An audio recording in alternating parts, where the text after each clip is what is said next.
شیطان سے بچنا ہوتا ہے، اور شیطان کے بارے میں ہم یہ بتائیں کہ شیطان بڑا طاقتور دشمن ہوتا ہے۔ شیطان عام دشمن نہیں ہے، شیطان طاقتور دشمن ہے، جیسا کہ حضرت بحر العلوم رحمۃ اللہ علیہ لکھے ہیں کہ پڑھا لکھا دشمن ہے اور جاننے والا دشمن ہے، اور کب دھوکہ دیتا ہے، گھات لگائے بیٹھا ہے، کب دھوکہ دیتا ہے پتہ ہی نہیں چلتا۔ جی لوگ کے اوپر ہماری نظریں بہت رہتی ہیں کہ کون کیا کر رہا ہے، کون کیسا کر رہا ہے، لیکن شیطان سے بچنا اس سے زیادہ ضروری ہوتا ہے، افراد سے زیادہ شیطان سے بچنا زیادہ ضروری ہوتا ہے۔ اور شیطان کیونکہ بہت طاقتور ہے، بہت طاقتور ہے۔ اگر کوئی آدمی یہ سمجھتا ہے کہ شیطان تو میرا کچھ نہیں بگاڑ سکتا، میں تو طاقتور ہوں، میں تو سمجھدار ہوں، جی میرے اوپر تو بڑا بزرگوں کی نظر ہے صاحب، میرے کو تو کوئی دھوکہ ہی نہیں دے سکتا، جی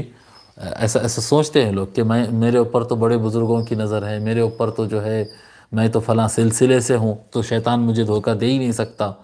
جی میں تو قرآن و حدیث پڑھنے والا ہوں، میرے کو کہاں سے شیطان دھوکہ دیتا۔ جب انسان ایسا سمجھتا ہے اسی وقت شیطان جم کر دھوکہ دیتا ہے،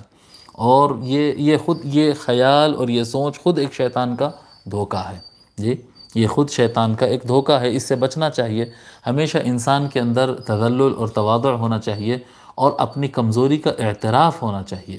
اپنی کمزوری کا اعتراف اور اپنے آپ کو کمزور سمجھنا۔ شیطان طاقتور دشمن ہے اور ہم کمزور ہے، اے اللہ تو ہم کو اپنی پناہ میں لے لے،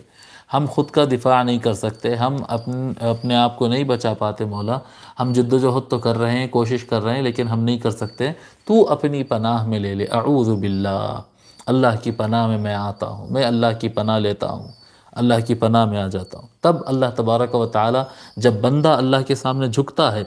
مدد مانگتا ہے کہ اللہ تو اپنی پناہ میں لے لے، تب اللہ تبارک و تعالی وہ بندے کو اپنی پناہ دیتا ہے، اپنی سیکیورٹی دیتا ہے، اپنی حفاظت دیتا ہے، اور وہ اس کو محفوظ کر دیتا ہے شیطان رجیم کے سازش سے اور دشمن سے۔